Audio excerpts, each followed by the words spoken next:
हरे कृष्णा। तो आज हम लोग प्रश्न लेने वाले हैं कि क्या यंग एज में स्पिरिचुअल लाइफ को लेना is it a good idea. क्या हमको यंग एज में स्पिरिचुअल हो जाना चाहिए और spirituality should be an after retirement business.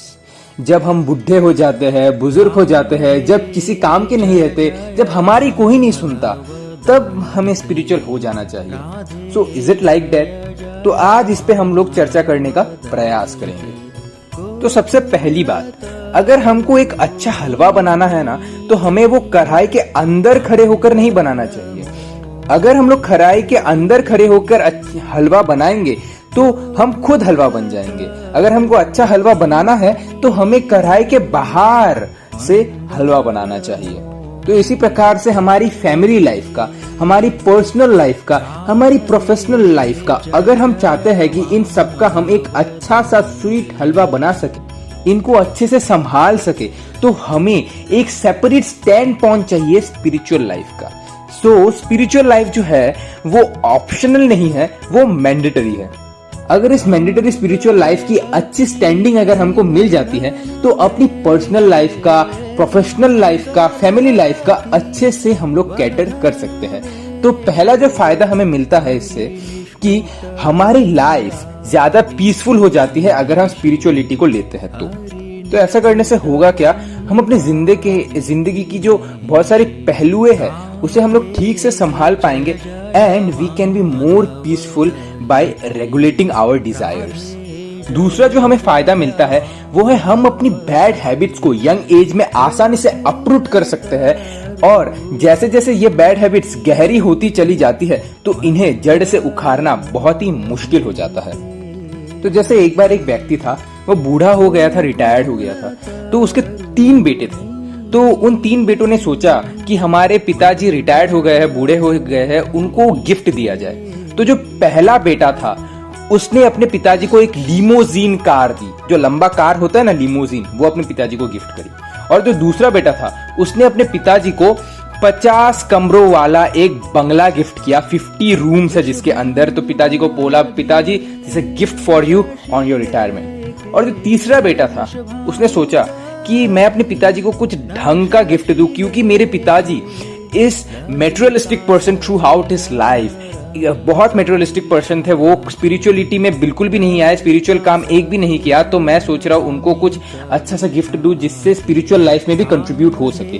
तो उसके जो बेटा था, तीसरा बेटा, उसने क्या किया, बहुत सारे साधु संतों की मदद लेकर उनके कंट्रीब्यूशन से उसने एक तोता तैयार किया जो भगवत गीता का श्लोक बोल सकता था, अनुवाद बोल सकता था, उसका तात्पर्य बोल सकता था। अगर आप उस तोते से पूछो, तोता चल मेरे को बता भगवत गीता का 18.66, तो वो श्लोक बोलेगा, अनुवाद बोलेगा, तात्पर्य बोलेगा। तो उस बेटे ने बहुत मेहनत करके, बहुत साधु संतों के कंट्रीब्यूशंस से उस तोते को तैयार किया और ये तोता उसने अपने पिताजी को गिफ्ट किया।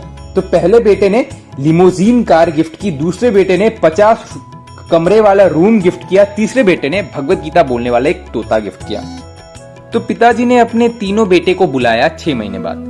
तो जो पहला बेटा था उसको पिताजी ने बोला, अरे तूने मुझे ये लिमोजीन कार गिफ्ट की, अरे इंडिया में गली इतने ज्यादा है कि एक गली में मुड़ते समय ये लिमोजीन कार दूसरे गली से टकरा जाती है, क्या गिफ्ट दिया है तूने मेरे को, एकदम बेकार गिफ्ट। और दूसरे बेटे को कहा, तूने मुझे 50 कमरों वाला रूम गिफ्ट किया, अरे क्या घर दिया, अरे भाई मैं बुजुर्ग हो गया हूँ, मेरे घुटने में दर्द है, मैं अपनी पत्नी को ढूंढते ढूंढते थक जाता हूँ, मैं बैठा हूँ दूसरे कमरे में, भगवान बेटी है 49 कमरे में, मैं चिल्लाते रहता हूँ, सुनती हो भगवान, सुनती हो भगवान, सुनती हो भगवान, 49 कमरे से आवाज आती है, हाँ मैं इधर हूँ, क्या गिफ्ट दिया है तूने मेरे को, बेकार गिफ्ट। लेकिन तीसरे बेटे की उन्होंने तारीफ की, उसने कहा, बेटा तूने मुझे बहुत अच्छा गिफ्ट दिया, वो जो तोता था ना वो बहुत स्वादिष्ट था। इसका मतलब उसने उस तोते को मारकर खा गया, क्योंकि उसको आदत थी नॉनवेज खाने की। खुदा की कसम मजा आ गया, मुझे मारकर बेशरम खा गया। तो उसको आदत थी नॉनवेज खाने की और बुढ़ापे में उसकी यह आदत छूटी नहीं। तो क्या होता है, जब हम बुढ़ापे में पहुंचते हैं तो हमारी आदतें इतनी गहरी हो चुकी होती है कि उनको अपरूट करना बहुत ही ज्यादा मुश्किल होता है। इसलिए जब हम यंग एज में स्पिरिचुअलिटी को लेते हैं तो हम अपने बुरे आदतों के साथ डील कर सकते हैं, उनको अपरूट कर सकते हैं। जैसे जैसे समय बीतता चला जाएगा ये बुरी आदतें और ज्यादा गहरी होती चली जाएंगी और इन्हें अपरूट करना बहुत ही ज्यादा कठिन हो जाएगा। इसलिए हमें स्पिरिचुअलिटी मॉडर्न एज में लेनी चाहिए, यंग एज में लेनी चाहिए। और तीसरा जो फायदा हमें पहुंचता है वो है बेटर डिसीजन मेकिंग।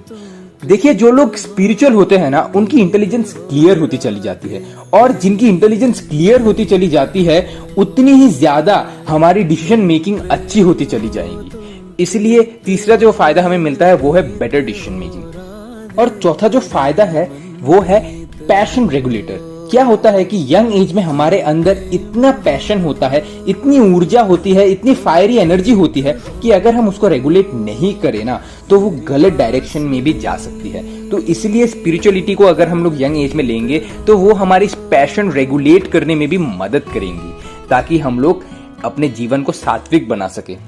तो एक और फायदा हमें मिलता है इससे। और क्या फायदा होता है? जब हम स्पिरिचुअलिटी में आते हैं तो जो अननेसेसरी चीजों के पीछे हम भागते रहते हैं, अपना पैसा वेस्ट करते रहते हैं, अब वो चीजें थमनी शुरू हो जाती है और इस प्रकार से पैसा भी बचता है। So economic gain is also there.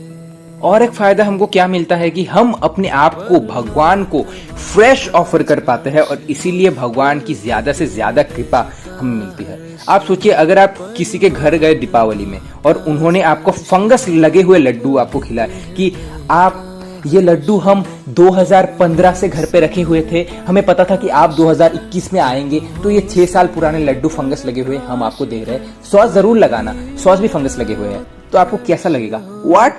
What kind of hospitality is that?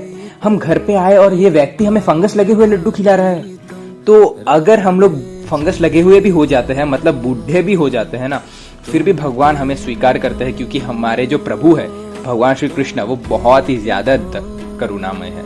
हे कृष्णा करुणा सिंधु। और एक चीज जो हमें समझनी है कि डेथ तो कभी भी आ सकती है। डेथ ना तो आपको कोई व्हाट्सएप मैसेज भेजेगी, ना फेसबुक में फ्रेंड रिक्वेस्ट भेजेगी, ना ईमेल भेजेगी, ना इनविटेशन भेजेगी, ना वो आपको इन्फॉर्म करेगी क्या मैं आ सकती हूँ, अगर आपकी इजाजत है तो क्या मैं आ सकती हूँ।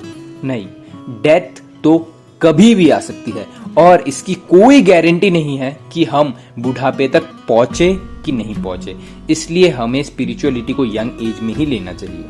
और इसलिए अगर हमको चाहिए कि हम स्पिरिचुअल लाइफ में कब आए, तो this is the right time. अभी नहीं तो कभी नहीं। तो इसलिए हमें यंग एज में ही स्पिरिचुअलिटी को लेनी चाहिए। क्यों लेनी चाहिए? कि जो चीजें आज हमने डिस्कस की कि हम लोग अपने बैड हैबिट्स को अपरूट कर सकते हैं, लाइफ ज्यादा पीसफुल हो जाती है, डिसीजन मेकिंग बेटर हो जाती है, इट्स अ पैशन रेगुलेटर, पैसा भी बचता है। और एक बात हमें समझनी है कि हमें भगवान को तब ऑफर करना चाहिए when we are fresh, then we should offer ourselves to God, not that when we are stale. तो और एक बात हमें समझनी है कि मृत्यु भी कभी भी आ सकती है, there is no certainty. So now this is the right time to become spiritual and take maximum benefit and make this human form of life which is very very very very rare, जो कि बहुत ही ज्यादा दुर्लभ है, ये सफल हो सके भगवान की सेवा करके। जब हम स्पिरिचुअल लाइफ को अपने लाइफ में ला सके बहुत ही ज्यादा जल्द। तुम प्रेम हो, तुम प्रीत हो।